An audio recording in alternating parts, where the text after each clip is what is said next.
মধ্যপ্রাচ্যে চলমান উত্তেজনার প্রেক্ষাপটে পুরো অঞ্চল জুড়ে অস্থিরতা ক্রমেই বাড়ছে।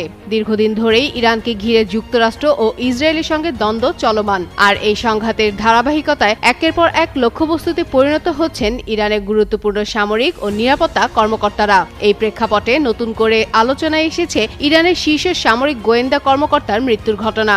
ইরানি রেভলিউশনারি গার্ড কর্পস IRGCর গোয়েন্দা সংস্থার প্রধান মেজর জেনারেল সৈয়দ মজিদ খাদিমি এক হামলায় নিহত হয়েছেন বলে নিশ্চিত করেছে সংস্থাটি। ইরানের রাষ্ট্রীয় সংবাদ মাধ্যম ফার্স নিউজ এজেন্সির বরাদে প্রকাশিত এক বিবৃতিতে জানানো হয়, সোমবার ভোরে মার্কিন জায়নবাদী শত্রুর চালানো একটি হামলায় তিনি প্রাণ হারান।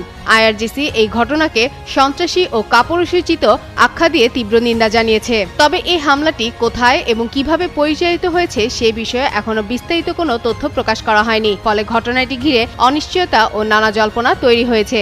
বিশ্লেষকদের মতে এই হত্যাকাণ্ড মধ্যপ্রাচ্যে নতুন করে উত্তেজনা বাড়াতে পারে এবং ইতিমধ্যেই স্পর্শকাতর পরিস্থিতিকে আরও অস্থিতিশীল করে তুলতে পারে।